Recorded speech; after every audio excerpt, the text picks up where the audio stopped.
Today on LA Currents, we sit down with Capri Maddox, Executive Director of LA Civil Rights, to discuss LAREPAIR, the first participatory budget program in Los Angeles. Next, we join Sandra Martinez at the LA84 Foundation headquarters to discuss how the surplus money from the 1984 LA Olympics is being used to engage young Angelenos on the importance of sports. But to start, let's take a trip to Dodger Stadium to meet Nicole Whiteman and the LA Dodgers Foundation, which works to level the playing field through a social justice lens.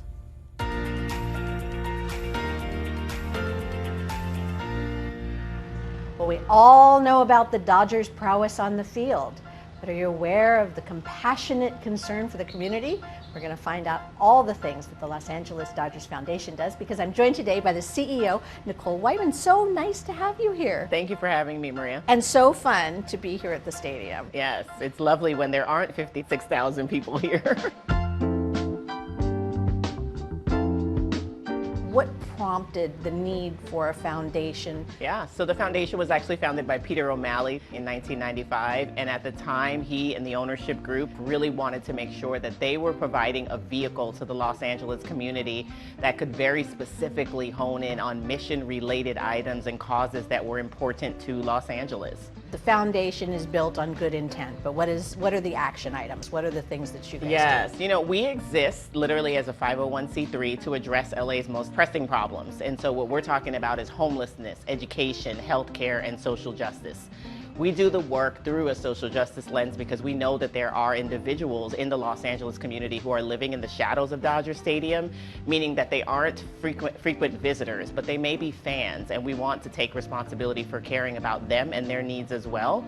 The foundation is about opening doors. It's about access and opportunity. It's about using this big brand that is the Dodgers to amplify the voices of those who are living in underserved communities.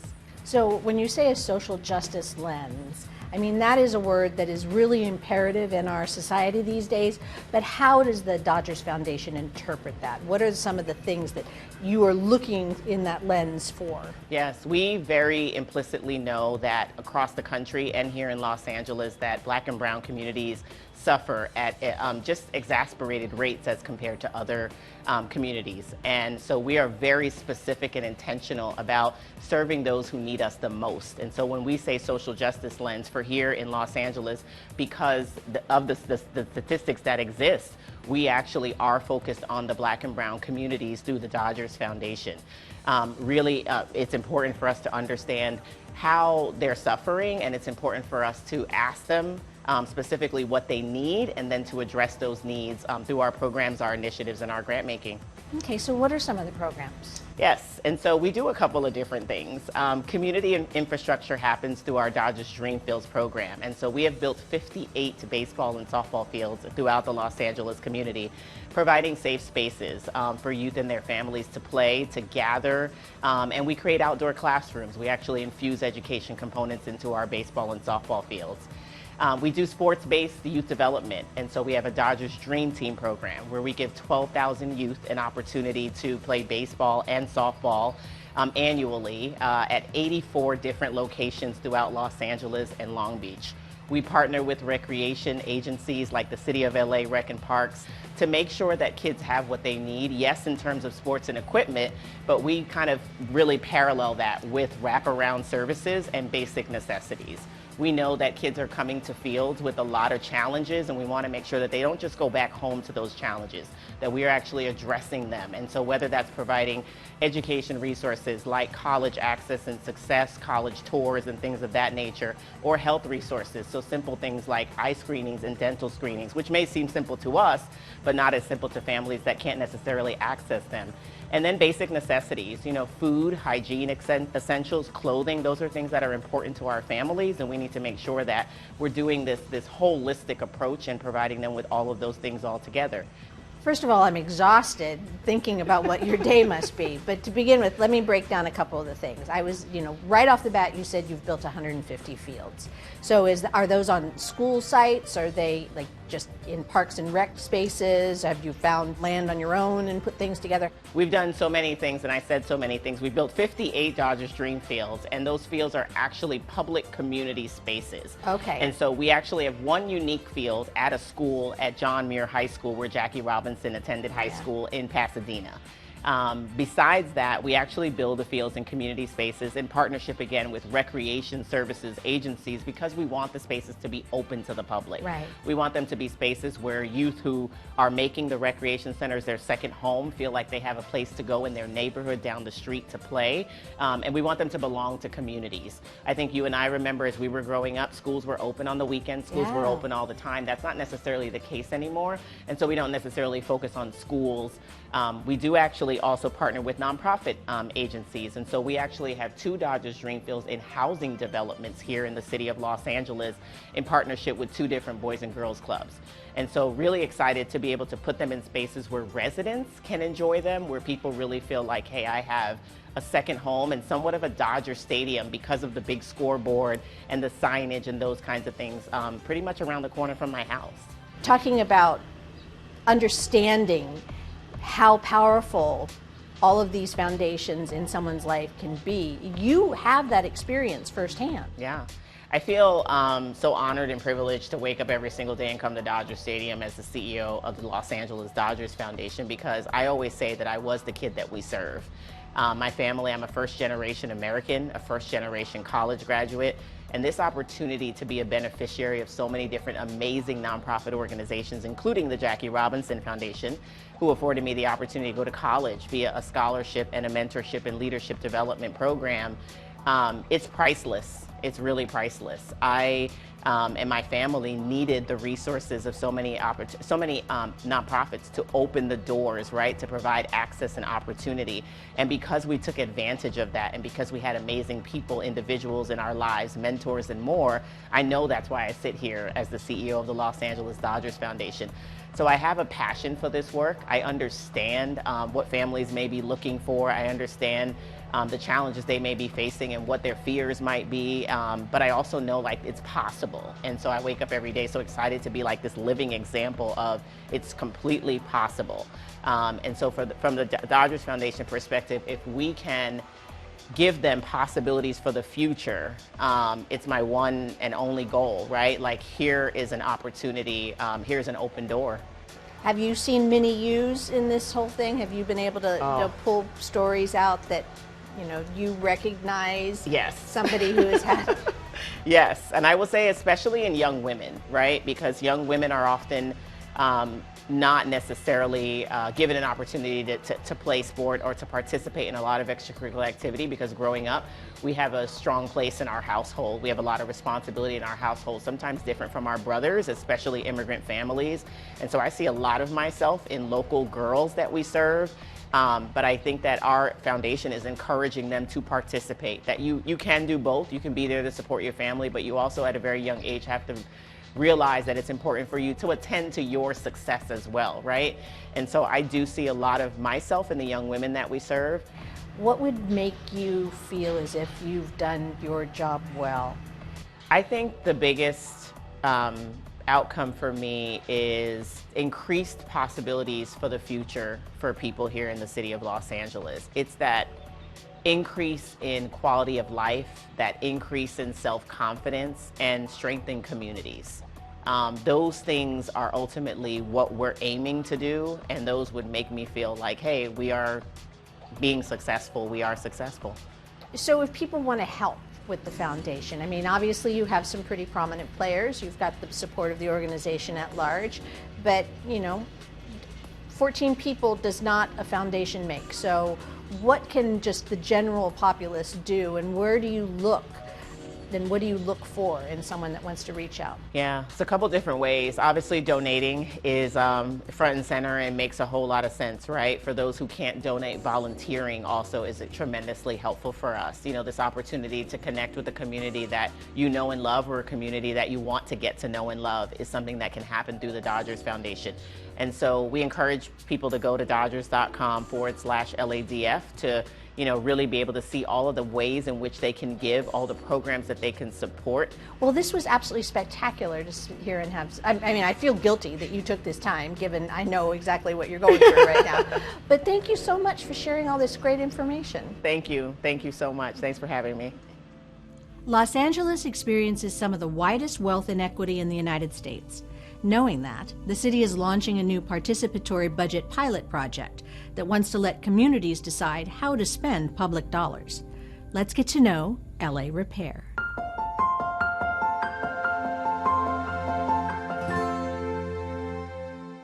I think we can all agree that there is something so empowering and uplifting when your voice is heard and people truly listen, which is why I'm delighted to be joined today by Capri Maddox, the Executive Director of the Civil and Human Right and Equity Department, here to talk about an incredible program, LAREPAIR. So nice to have you here, Capri. Thank you for having me, Maria. Thanks. All right, so LAREPAIR is a unique program to the city of Los Angeles, but it's really based in the idea of listening to what people need and want. Is it not? Yes, we are very grateful that LAREPAIR and the participatory budgeting process is starting here in the city of Los Angeles. We've seen this program roll out in over 7,000 cities all across the world, and we are thrilled to know that we can create an environment where real people get to make real decisions about real money in Los Angeles. LAREPAIR is pretty much the umbrella title to a bucket of money that is going to be distributed amongst certain areas of Los Angeles. Yes. So how does it work exactly? These repair funds through the participatory budgeting process will provide an opportunity for $8.5 million to be shared for over 9 repair zones in the city of Los Angeles. And these are areas that are underserved, that have suffered a number of wrongs in the past. You should know that the city of Los Angeles and government in general, in generations in the past, created a lot of the institutional racism that we still see today. And they were intentional in making sure that there's some communities that could not thrive and live to their best and highest use. So we want to be intentional with the support of the mayor and city council to make sure that we lift those communities and create a level playing field for all Angelenos. Okay, so there is money. The money has been designated to these areas. The concept is there to elevate the communities and let the communities have a say. So how does the exact process work, and what did you see that gave you the feeling that it would work here? Because LA is a complicated place. It is. And any idea is a good idea. And what we give is we give the community members an opportunity to bring their ideas of what they think the communities may need. And they have an opportunity to vet those ideas as a group and to vote on them. And community-based organizations can submit proposals, and the community will, of course, vote on those proposals, and they will be implemented. So what are the areas that have been designated as being eligible for this LAREPAIR project? So, Maria, we have 9 zones, and we are super excited. We have the Arleta Pacoima. The next area would be Boyle Heights. The third area would be the Mission Hills, North Hills, and Panorama City. Our fourth area would be Skid Row. And then our fifth area is South Los Angeles. The sixth area is Southeast Los Angeles.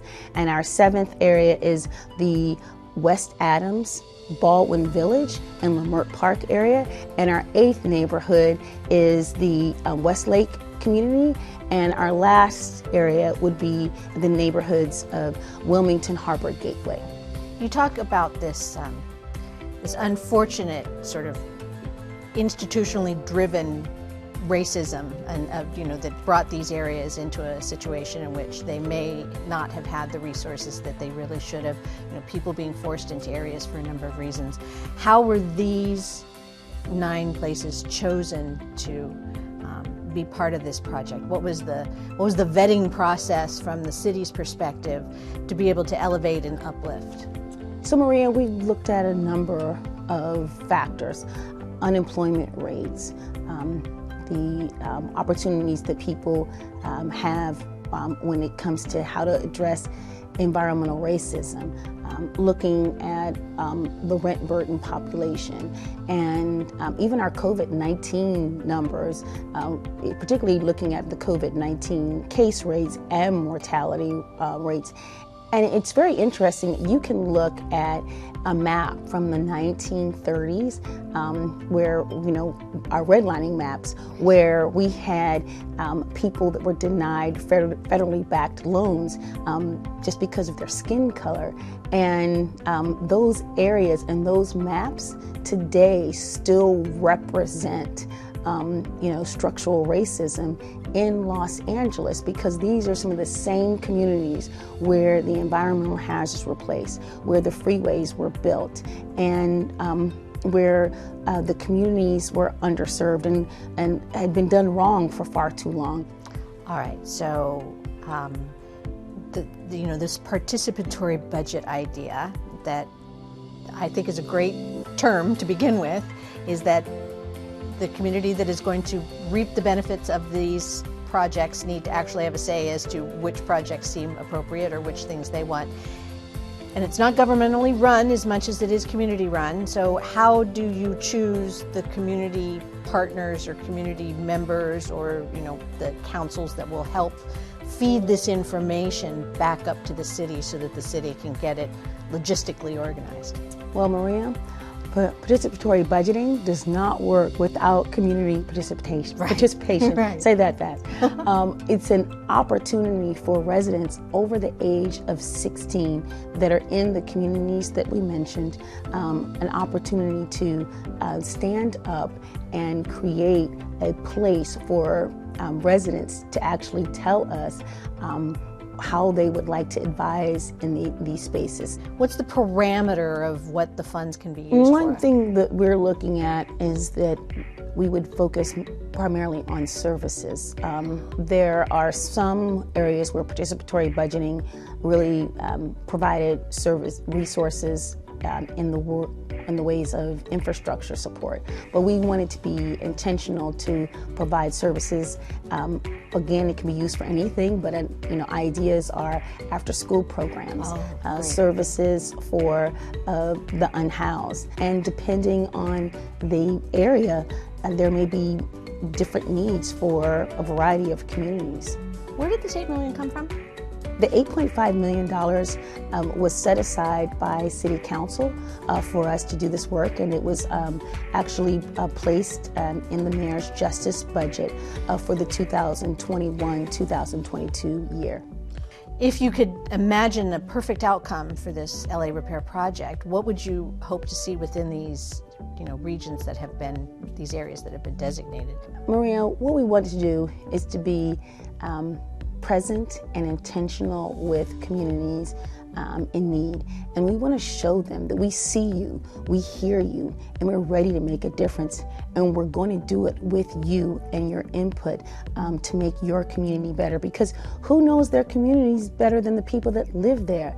I mean, you talked about services taking the priority position in all of this, but are there any restrictions that, the money cannot go to? We want these dollars to be used for services, and these are some details that we will work out with the steering committee, and that's what we really want. We want to hear the voices from all residents, housed, unhoused, or regardless of what language you speak or your immigration status. We want to hear from the community exactly what they want to see in their neighborhoods. Well, it's about time that everybody that should have a voice gets the voice. So we're delighted to be here to be able to share that information. So if people want to participate in anything that the department is doing, and in particular with LA Repair, share the website again. Right. Our general website is civilandhumanrights.lacity.org, and the repair website is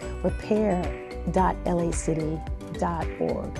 Well, I can't wait to hear how all this plays out. It's very exciting. So congratulations on all of it. Thank you. Thank you so much, Maria. Keep the faith. Keep the fight. I will. Absolutely. Thank you. Since its inception, the LA84 Foundation has supported thousands of youth sports organizations. As the 2028 Olympics gets closer, They're working to inspire a whole new generation of sports lovers. Let's take a trip to Jefferson Park to meet Sandra Martinez at the headquarters of LA84.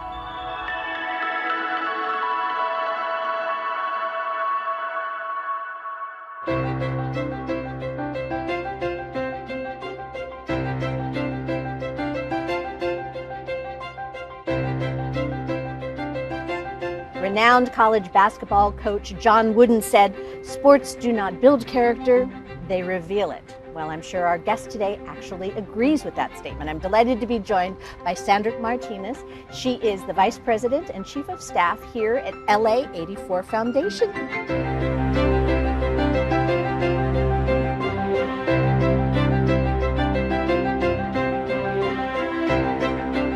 LA84 Foundation was actually established after the 1984 Olympics. Yeah. So, in essence, what is it? It's a private foundation that was established with the resources that came from the Olympics. The 1984 Olympics was kind of groundbreaking in that there was so much money that was raised that there was some leftovers, and so that was put into an endowed fund to really support the involvement of youth in Los Angeles to get engaged in sport and play.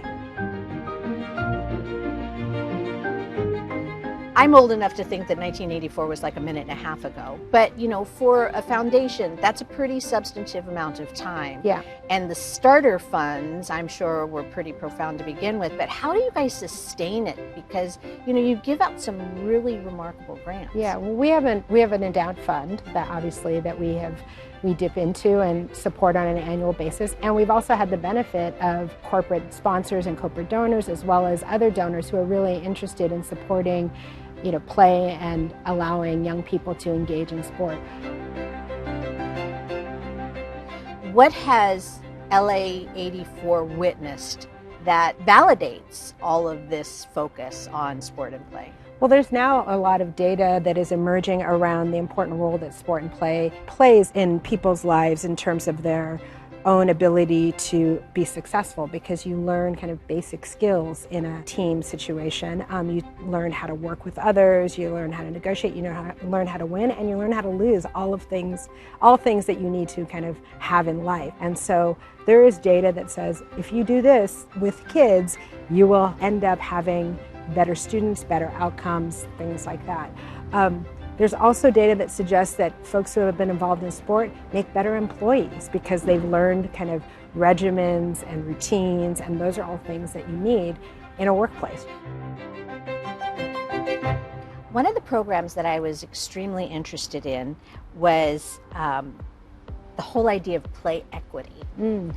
That you think about play being something that everybody has an opportunity to, you know, participate in or evaluate, but that's not necessarily true, and that's something that LA84 is focused on as well. Yeah, over the last few years, we have really invested heavily in terms of our time in this notion that, you know, we want to be able to give resources to organizations to do the work they do, but oftentimes organizations may not exist, or there might not be places where people can engage in sport and play. And so there's kind of an inequitable kind of distribution of ability to play, and that is evidenced by the lack of play space in certain communities, the lack of open space and playgrounds.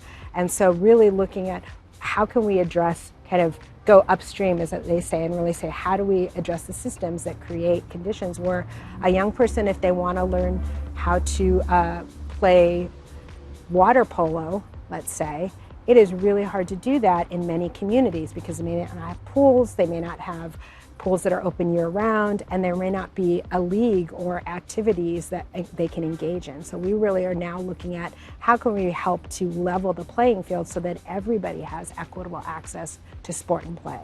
Do you feel that LA84 is a leader in this field of offering access and support to sports and play across the country? Absolutely. I think if you were to look at organizations that are focused, or foundations that are focused on strictly sport and play, it's a very small number, and foundations that are, or organizations that are looking at play equity as a model and the drive towards equity, there's very few. So along those lines, I mean, it's not just the facilities, but it's also the equipment. Yeah. So is the equipment included in some of these? Yes. Okay. Oftentimes people will say, we're already serving 100 kids and we really need uniforms in addition to a full-time coach. And rackets and balls. So that is very much part of what folks can come to us for and say, we need resources for this. I threw some things out earlier about, you know, the value of sport and play, but you have a more, you have the real story, the real inner story. So what actually happens to a young person when they get involved in sports, when they join a team, or just have the availability of running around outside in a safe, clean, clear environment? What happens to them? What happens to them is their ability to really focus, attend, work with one another. I mean, that's a big piece of it. Rely on a teammate, listen to a coach. I think you learn all these different skills that are hard to learn if you're playing alone or if you don't have a place to play. If you don't have a place to kind of negotiate time with each other. That's why recess is so important, because that's where you learn how to negotiate. That's why team sports are so important, because that's how you learn to work together. And there's not a lot of places where you can do that when you're a kid. You know, how do you learn to work together? How do you learn to negotiate what you want? It's on a playground. Like, that's what I was like, playground justice. And, you know, it's like, that's how you learn to talk and figure things out. I would imagine that the mental health also improves too, because of the social aspect of it, because of the, you know, engaging yourself. Yeah. It's not just competition with others, it's also what are you capable of doing. They need to move. That's kind of how they're hardwired. And I think oftentimes we forget that, and we just expect them to really focus in a classroom, and it's like they need to move. That's as important as focusing. Is if they move, then they can focus. So 84, you were young, I remember it, but we're moving towards another Olympic event here in the city of Los Angeles. Yeah. No doubt all the plans are in the works for what's going to happen in terms of venues and locations, but where does LA84 fit into the Olympics in the future here in the city? Well, we are part of the Olympic family, so we're excited about the 28 Olympics, and we know that the LA28 team has a big job to do. There's going to be a lot of pieces, and we're going to be there supporting all the community events, all the opportunities that they, you know, that they will put into motion. We're going to be there, being part of the family and being supportive. It's going to be, I think it's going to be fantastic. What's your sport? My sport, well, my sport when I was a kid was basketball. Oh, you good? I was, but I'm also small, so I was only as good as I could. But what about you? You know what? I didn't have a sport, and that's probably something that, you know, I wish I had had more of. Do you ever have young people come back who are no longer young saying you made a difference in our world? There's people who work here.